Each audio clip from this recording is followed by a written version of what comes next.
Hello everyone, मैं आप लोगों के लिए इंडियन पॉलिटी के कुछ नोट्स लाई हूँ ताकि आप लोग ओवरऑल ब्रीफ समझ पाएँ कि हम इंडियन पॉलिटी में पढ़ेंगे क्या, किस बारे में हम पढ़ेंगे, किससे रिलेटेड हम पढ़ेंगे। एंड मैं होप करती हूँ कि ये नोट्स आप लोगों के लिए बेनिफिशियल रहेंगे। तो हम स्टार्ट करते हैं कि हम इंडियन पॉलिटी में पहले बेसिक पढ़ना स्टार्ट करेंगे। इंडियन पॉलिटी में हम पढ़ेंगे पहले इंट्रोडक्शन, फिर making of constitution assembly, then working of constitution assembly. Official name of our country, हमारे कंट्री का ऑफिशियल नाम रखा गया है republic of India. Republic of India क्यों रखा गया है? क्योंकि हमारी जो कंट्री है वहाँ का head of the nation president है, और प्रेसिडेंट क्या है? इलेक्टेड। तो ये ध्यान रखना आप लोग, किसी भी कंट्री का अगर हेड ऑफ द नेशन या स्टेट इलेक्टेड होता है तो वो कंट्री रिपब्लिक कहलाती है। डेमोक्रेसी क्या होता है? डेमोक्रेसी होता है रूल ऑफ पीपल, यानी कि लोगों का शासन। अब हम पढ़ते हैं डेमोक्रेटिक सिस्टम क्या है। डेमोक्रेटिक सिस्टम होता है हेड ऑफ एडमिनिस्ट्रेशन, यानी कि इंडिया क्या है? इंडिया के अंदर हम पीएम चुनते हैं, है ना।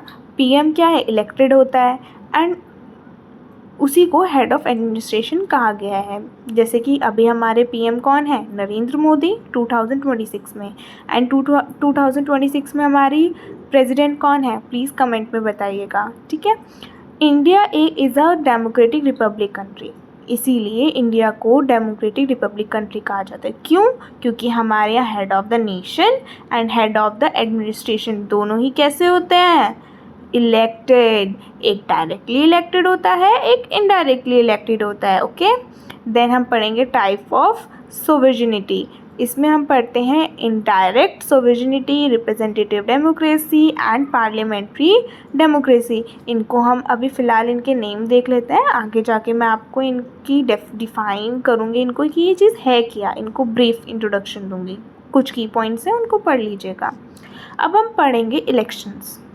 अब आप लोग को इतना तो पता है कि हमारे यहाँ इलेक्शंस होते हैं, हम लोग वोट देने जाते हैं, ठीक है। अब आपको ये तो पता है कि इलेक्शन होते हैं, अब ये भी पता होना चाहिए कि इसको हेल्ड कौन करता है?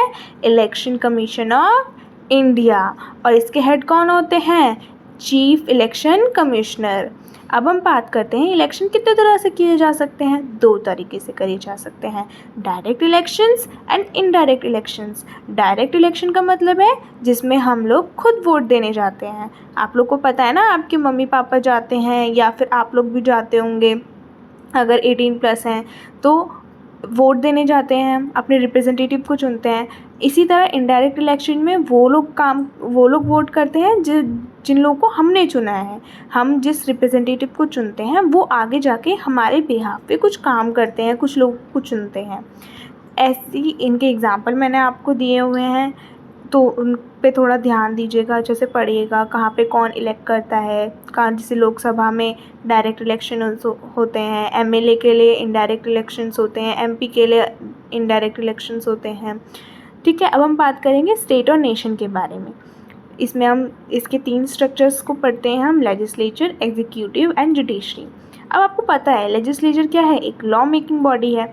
इसमें नेशन में पार्लियामेंट होता है और स्टेट में स्टेट लेजिस्लेटिव होती है, स्टेट लेजिस्लेचर होता है। इसके बाद हम पढ़ेंगे एग्जीक्यूटिव। एग्जीक्यूटिव क्या करता है? लॉ को एग्जीक्यूट करता है। एग्जाम्पल क्या है इसका? Council of ministers. जुडिशरी पता है आपको, supreme court plus high court. Judiciary क्या काम करता है? ये आप मुझे कमेंट में बताइए। आप लोग को पता ही है कि जुडिशरी जो है एक प्रोटेक्टर होता है कॉन्स्टिट्यूशन का। कॉन्स्टिट्यूशन ऑफ प्रोटेक्टर कौन है हमारे लिए? Judiciary. Thank you. Like subscribe करना ना भूलें।